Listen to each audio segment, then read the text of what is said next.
Connor, thanks. At 6:32 this morning, News 3 following through on those massive layoffs impacting federal workers, part of the White House's plan to slash spending. As we have reported locally, the Defense Department alone could slash tens of thousands of jobs. Last month, we introduced you to this woman, LaShavia Prather, laid off from her job at the Hampton VA clinic as part of those cuts. Many of these laid off workers, like her, served in the military themselves.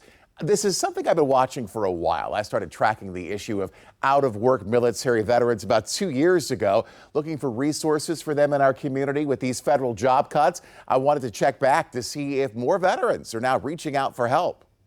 Yes, an increase in foot traffic and phone calls. Sultan Camp runs the Hampton Roads Veterans Employment Center. He tells me ever since word of job cuts came from Washington, his team's been busy trying to help. We have seen that uptick of those folks that are trying to be proactive in terms of what's going on with the federal and DOD employment space. With the layoffs of up to 15% of the Defense Department on the table, many are anxious.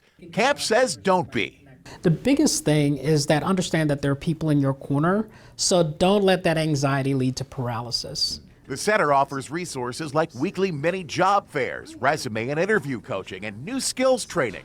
There are also events like this one I visited last year, pairing job seekers with actual hiring managers, a happy hour mixer, a more relaxed setting for veterans and spouses to connect with vetted companies.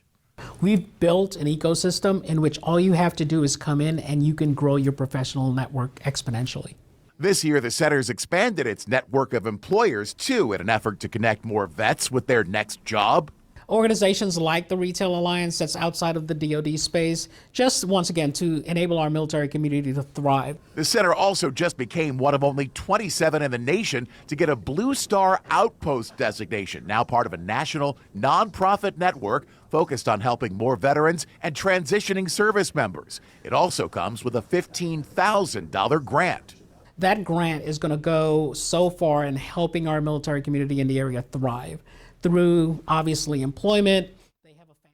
And our follow-through reporting continues right now on WTKR.com and inside the free News 3 app for your phone. That's where you'll find links to these almost daily events helping job-seeking veterans, plus my past conversation with veterans who ended up finding full-time work thanks to the center. It's 6:35. Really important topic, Blaine. And on the topic of federal cuts, food banks are being impacted after the Department of Agriculture cut 2 programs.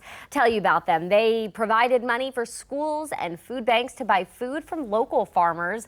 The Food Bank of Southeastern Virginia and the Eastern Shore told us they were expecting to lose out on $300,000 from the cuts. The Food Bank of the Albemarle, which serves parts of northeastern North Carolina, is expecting even more drastic cuts, they say, hovering around $1 million. It's going to create a hardship. We're going to have to make things stretch that much farther and try and identify how we're going to backfill that.